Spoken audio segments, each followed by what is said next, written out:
એ હો બ્રસો હોજ ઓફિસ થી પેલા ઘેર આવી જજો. એમ હું સાથે ઓફિસ થી ઘેર આવી જાઉં? પેલા રમેશભાઈ સોરાનું છે ને તે ઇન્વિટર આવી ગયું છે. અલે ગોડી ને ઇન્વિટર નહીં હોય એ કદાચ છે ને ઇન્વિટેશન હે ઇન્વિટેશન લગન નું. એ બધું સોરો પડી ને હોજ છે ને તે ઇન્ફેક્શન છે એટલે તમે જલ્દી ઘેર આવી જજો મોડું કર્યા વગર. ઇન્વિટેશન એટલે ઇન્ફેક્શન નહીં હોય ગોડા, એને શું કહેવાય? રિસેપ્શન કહેવાય, રિસેપ્શન. હારું બધી માર હોમ માથા કૂટ ਕਰਨ મેલો હોત તો હું મસ્ત સાડી પહેરીને તૈયાર થઈ જઈને મારે છે ને તે પેરાશૂટ કરવાનું છે. તમે બોલ ના કરતા વચ્ચે. વાત તો સહી હે. એટલે પેરાશૂટ એટલે તો લગનમાં જઈને વામુડવાનું છે. એને પેરાશૂટ ના કહેવાય, એને ફોટોશૂટ કહેવાય, ફોટોશૂટ. હારું પાછું રમેશભાઈ ના સોરા છે ને ઉભા ખાવા માટે બુફા રાખ્યું છે. ઉભા ખાવા? અલ્યા એને બુફા નહીં, બુફે કહેવાય, બુફે. આપણે ઉભે ખાઈએ ને એને બુફે કહેવાય. તું જજે યાર, આટલી બધી મગજમારી કર્યા વગર જા ને યાર. એક તો બાપા, અરે યાર મારો આ મગજનો તવો કરી નાખ્યો અને તો તમે જ કહો શું કરવું આનું. रुको जरा सबर करो, बोला धक्का मुक्की नहीं करने का. ડોક્ટર સાહેબ કોણ? દર્દી. હા હા ચલો એ બધું છોડો, કોમની વાત ચાલુ કરો. બોલો. ડોક્ટર સાહેબ મારે આખી બોડી ચેકઅપ કરાવું.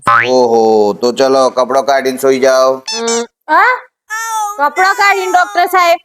તો ચલો કાન બરાબર શું સંભળાય છે? ચલો બહાર જઈને પેલી બારીમાંથી કૂદી પડો નેચર. હે બારીમાંથી કુદાતું હે મરી જવાનું છે મારે? ચલો મગજ કમ્પ્લીટ ચાલે છે. લેવા 500 ની નોટ અને મારા માટે નાસ્તો લઈ આવો. આ તો સોની નોટ છે. ઓ લાવો, તમારી ઓખો એ કમ્પ્લીટ છે. ઉપર કેવી રીતે આયા તમે? પગેથી સીડીઓ ચડીનું. તો ચલો પગ તમારા કમ્પ્લીટ છે. દરવાજો કેવી રીતે ખોલ્યો? આજથી. હા હા તો હાથ પણ કમ્પ્લીટ છે. લ્યો આ રહ્યો તમારો મેડિકલ રિપોર્ટ. તમે એકદમ સ્વસ્થ છો. તમને આવો જબરજસ્તી હોય કોને મોકલી ચેક કરાવવા માટે?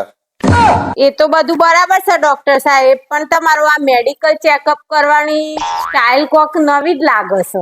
અલ્યા રોજ રોજ મફતમાં આવીને ચેકઅપ કરાવવા બેસજો તો આવી રીતે જ ચેકઅપ થાય ને. ચલો જાઓ નેક્સ્ટ. એ આજ તો તમારી રજા છે ને આવો. તો મને 1 કલાક માટે પિયર લઈ જો. હવે 1 કલાક ઓલે પીએ જઈને શું કરે તું? અલે આ 1 કલાકમાં તો તમારા આખા ખાનદાનની શાપ પત્તર ખોડી ગાલી.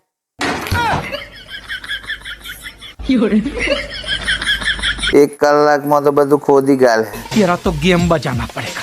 આ ઘરવાળો બીમાર પડે ને તો એમ કહે કે વાતાવરણની અસરથી છે એટલે બીમાર પડે હશે.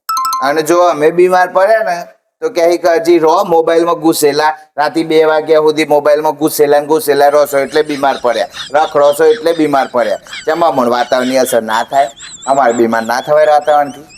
ચિંતન મને તાવ આવ્યો એવું લાગે છે. તાવ જ આવે ને, આખો દારૂ ને રાત મોબાઈલમાં ઘુસેલો અને પેલે ખરાબ પડે તાપમાં પેલી ડ્રેસ ની દુકાનોમાં જા કરો તો બીમાર થતો ને. જો હજી જો